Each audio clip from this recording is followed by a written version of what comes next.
Hello. Today we are going to discuss global expansion in both Mexico and Ireland.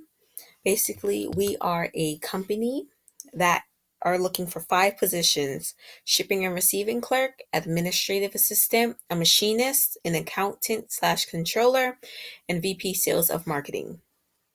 So one may ask, why are we looking for these positions elsewhere? Why not just do it in our home country?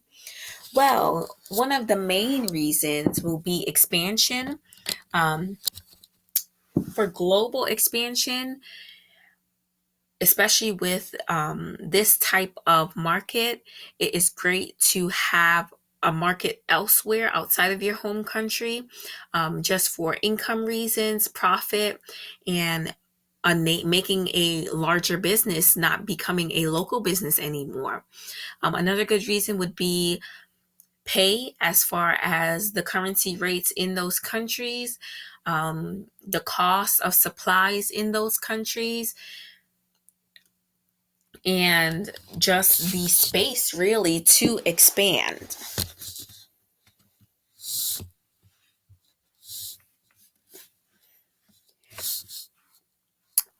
Choosing a host country staffing, meaning that those individuals are staffed in that country, also means that you are eliminating the language barrier. So rather than having individuals be extradited or go over there to learn that language, you have individuals who live there, who know the region, who know about the pay, who know about the laws, who know about the culture, and who can better create a better organizational culture. You still want to maintain the vision of that entity of that company, and make sure that even though it's in a different company, that the values still stand. Also, you have hiring costs that are eliminated, such as the visa processes, which can be very costly. Think about having all of these United States citizens move there permanently just for work. You're going through a lot of expenses just to get each one of those individuals a visa, especially since this is a market that you're expanding to. You're not sure how profitable it could be yet in its beginning stages. So why do you want to go ahead and spend that extra money when you can just choose people in that region or area? Now, say we wanted to choose expatriates for just two roles, the vice president and the accountant. I think that would be much reasonable than doing the entire staff. However, we got to look closely at exactly why this is an advantage versus choosing an entire staff. So first, for a vice president and accountant, these are very valuable positions that relay messages and are very accountable of the work going on in that business. The vice president is making sure that the company is doing what they need, and are on the same goals of what the president wants for that organization. The accountant is handling the finances to make sure that goals are being met, that bills are being paid, that pay is being given out correctly. They are also making sure that the company is being profitable. So there you have that level of trust, level of knowing individuals who that are for the company, and even if the company moves, can still be for that company, just in a different area. Now, the only disadvantage of choosing someone to be an expatriate would be the familiarity of being in a new region. Culture difference, language barriers, that person not being able to commit because of having family elsewhere, or is that person going to be there long term because they have family that are not in the region. So it's definitely a upbringing to just, or a shock to just move everything that you know and have known for the majority of your life for a position. So with that, is there going to be a lot of turnover in these two positions? How long are these two going to be in this position for? So those are just a few disadvantages.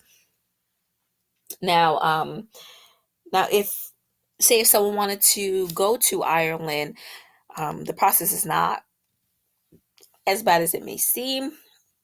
They would just need to have a long stay D visa with a valid work permit or green card. So those are two requirements there. And then in Mexico, the only thing that they would need is a FM3 long-term visa, and this is to be renewed and checked annually. Benefits in both Mexico and Ireland. Mexico has Christmas bonus, vacations premium, payment of employees' profit share, protection against dismissal, partial health insurance paid by employer, versus Ireland, which just has the standard health insurance, paid maternity leave, and above average holiday time. I'm not sure if because Mexico is so close to the United States that they kind of share that some sort of similarity when it comes to how they treat their employees, versus Ireland being further away from the US as far as that. Separation. So in Mexico, employment is indefinite unless specified for special circumstances. You can only be terminated for reasonable clauses, which I believe are the vandalism for unexcused absences, violating company privacy, telling their secrets, things of that sort, which is standard just like in the United States. Employees do have the right to claim wrongful termination within 60 days of their termination, and that goes to having that protected termination that Mexico has. Employees are protected after severance with either severance pay for up to 20 days of pay. In Ireland, they are protected by the Unfair Dismissal Act, which ensures employer has good reasoning for firing an employee. Compensation laws. In Mexico, employees are entitled to 1 day of rest for each 6 days of work in addition to the required 7 paid holidays. Their work week is 48 hours, which is 8 hours longer than the standard in the United States. And then anything over 48 hours is considered overtime. The daily base pay rate is used to calculate the rate even for their overtime, which is a little bit different because in the United States we have time and a half for overtime. Same thing with Ireland. Their overtime is the same normal pay as if they're working a normal hour. Average weekly hours cannot exceed 48 hours, so they have a longer work week over a 4-month period. And then their night work, where we would have a shift differential, they just receive normal pay. So these are notable differences, but notice there is a difference, which makes sense and has to be considered when you're working overseas. These are things that are, to me, seem minor, but do make a difference. You would think just because that you're accustomed to living in a certain place and their laws that everything goes the same, but it's not necessarily the same. So in this portion, we kind of want to review job descriptions and whether things of that should change based on moving. And I would think the only differences for this would be our schooling requirements, which translate differently when you're overseas. Not a lot of people are required to go to college. So, as far as wanting someone in a VP to do bachelor's or things of that sort, I think you'll find very far and few, because after high school or whenever the age limit is, many people do go straight to work to provide for their families and feed their families. Doesn't mean that they're not skilled or anything of that sort. It just means that we have to take that into consideration, as well as their experiences overseas. You have a lot of manufacturing work.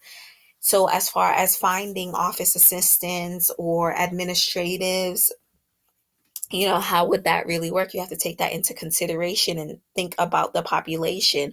Are we moving into a very rural area where the majority of experience is farm work or yard work or things of that sort, you know. So both for Ireland and Mexico, those are things to consider.